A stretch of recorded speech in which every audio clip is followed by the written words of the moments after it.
Legendary drummer Ginger Baker is critically ill in the hospital. I'm John Bowden from Rock History Music. If you were going to name characters in the history of rock and roll, Ginger Baker is one of those larger-than-life, sometimes very contrary individuals who influenced so many drummers. I mean, think about it. Bill Bruford. We have a series on Bill Bruford that's still going on this channel right now. We're not finished the series.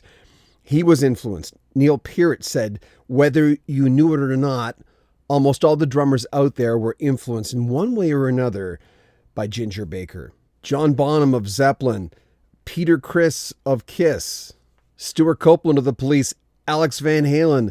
I mean, the list is really, really long. He was one of the first superstar drummers out there. Of course, a co-founder of Cream with Clapton and Jack Bruce, a band that only released 4 albums.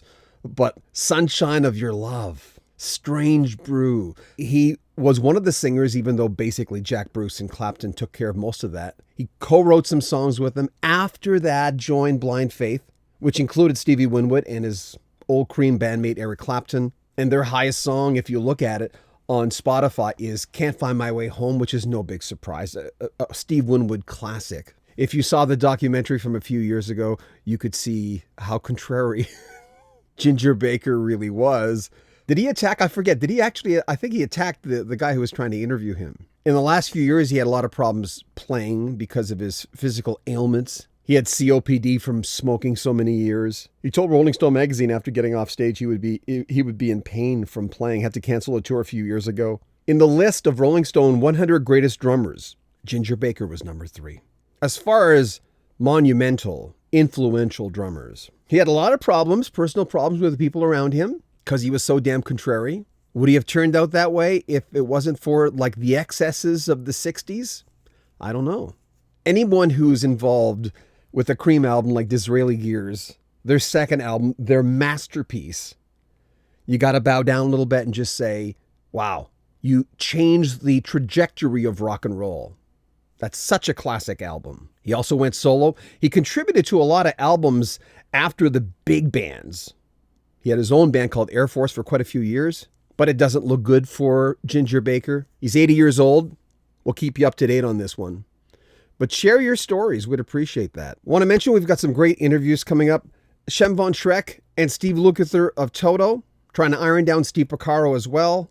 And maybe we'll get a chance to talk to the other members. But we've got Shem and Steve Lukather in the can. Hopefully we can get one or both of those released today. Ray Williams, who introduced Elton John to Bernie Taupin, who was in the movie Rocket Man. Well, the guy who's portraying him. I think it was a 2-hour interview with Ray, who talks about all the other musicians that he worked with, including that monumental first U.S. concert, Elton John, the Troubadour, which was highlighted in Rocket Man. Christian Trieber is going to be talking. He's a photographer that we've already had on talking about Keith Moon and Jimi Hendrix. He knew them both quite well, talking about Badfinger. We've promised you that.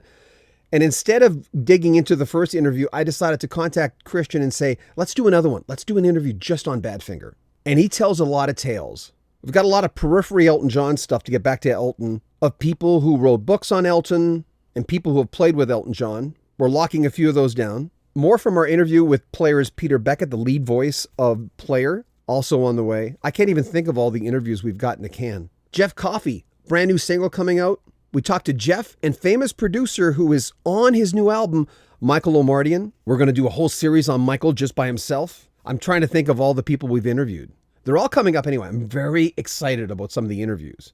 Plus, we're going to keep you up to date with music news. Make sure you comment on our videos, subscribe to our channel, and share our videos.